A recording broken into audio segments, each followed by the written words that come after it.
The world we live in is filled with inspirations, and inspiration can take place at any given time and change our lives in so many ways if we allow it to. Whether it was by a specific person or maybe a particular situation, I would like for you to think back to a time when you were inspired.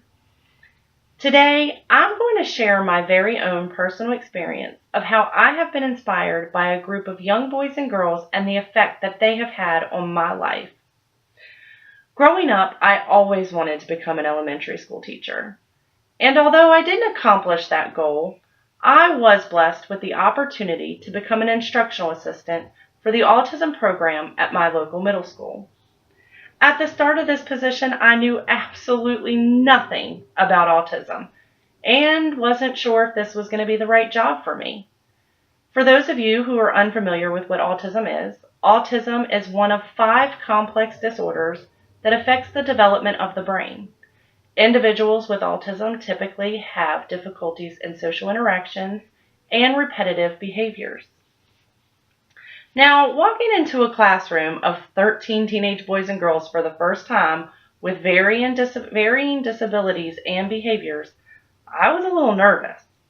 However, it didn't take long for their unique personalities to grow on me, and this job became so much more to me than a job. It became a passion. And those boys and girls became so much more than students to me.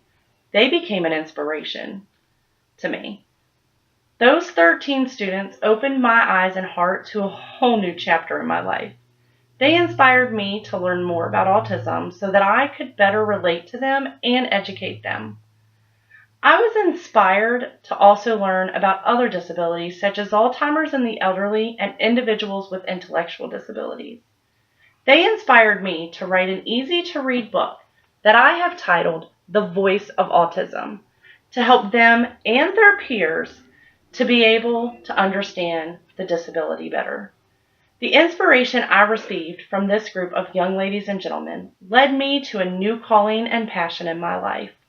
They inspired me to finally go back to school to get my degree, only instead of becoming an elementary school teacher, I'm going to pursue teaching special education. Today, I have shared with you my story of how I have been inspired.